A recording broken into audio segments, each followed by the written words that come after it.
Apparently, all these big city mayors must have held on to their receipts and exchanged them in for a refund.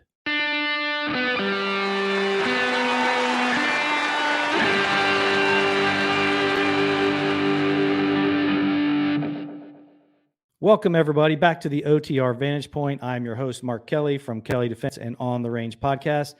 After this episode, don't forget to check out all the other episodes on the Range, and also check out Warhog, Words of Wisdom, episode number 4 coming out tomorrow.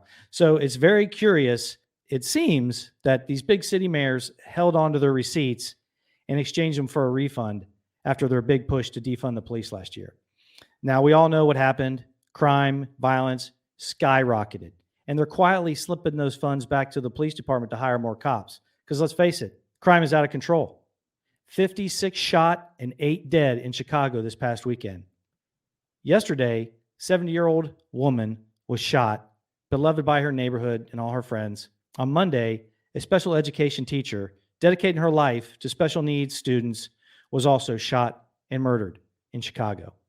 All these screams for defunding the police, they listened, and they were taking money out of budgets out of all kinds of big cities, LA, Baltimore, Portland, and Minneapolis. But just recently, we know that Minneapolis put some more money back in the kitty for the police department to hire more recruits. Now, how they're getting recruits to put in for that job in Minneapolis, I have no idea. But they did. Don't listen to these big city mayors who are telling you that crime is trending down. It is just the opposite. It is out of control in some of these urban areas, just out of control. In the mix, true innocent victims. 2 sisters, 6 and 7, shot in Chicago, 1 killed. It's all over the place. Where's the outrage? But I really want to focus on this defunding. I was looking at the news and I came across an article concerning the Minneapolis ballot this November. Minneapolis is doubling down. They are actually putting it on the ballot to abolish the Minneapolis Police Department and replace it with some form of safety department. In the article, did mention that it will have to include some form of armed peace officer, but it just won't be the Minneapolis Police Department anymore. Now, that's a real good selling point to have recruits apply for that job, isn't it? Don't really know what's going to be like, but come work for us for a modest salary and come on board and hang with us. Yeah, it sounds like a great idea. Portland the same way. Portland had to ask for $2 million, I believe, just recently up there. The mayor went to the city council and asked to transfer some funds to keep that going, because I can't imagine what the police up in Portland are going through.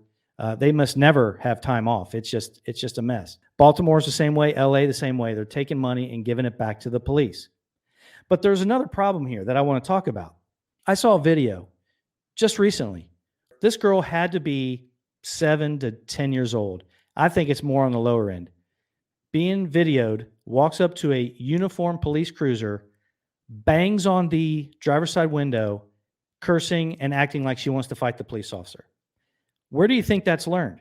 Do you think it's more reasonable to believe that little girl had a horrible experience, was pulled over on her bicycle, terrible experience with the police, or was she just told what the police can't do and how irrelevant they are and they shouldn't be there, they're bad and all this other stuff? They can't do anything to you. What do you think is the more rational reason why that occurred? Well, we all know. That is what I'm talking about. That attitude is not going to be turned off. It's not going to be turned off because all this is going to come back. It's going to get so bad, and it's going to get worse, folks. I'm sorry to say. It's going to get so bad that money is going to have to go back to the police because it's going to be so out of control. And I can't believe that some of these mayors in some of these big urban areas aren't just flat out saying it. I was wrong. We need to fund the police. I can't believe they're not saying it.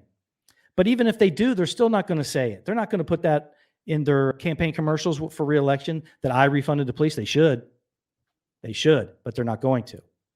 How do we turn that attitude around? I don't know. On the opposite side of that coin is the attitudes of the police officer who have been demoralized. Rick and I talked about this on the Range podcast. How do you change that?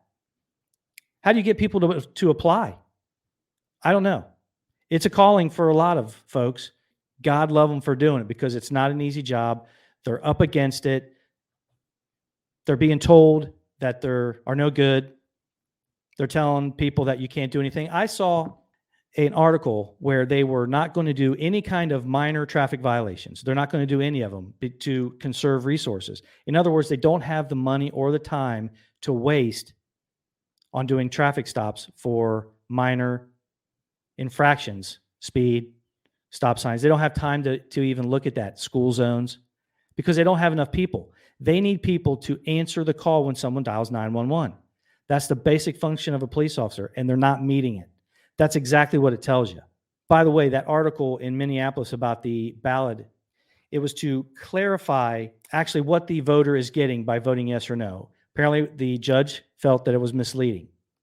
Now, I don't think that was by accident.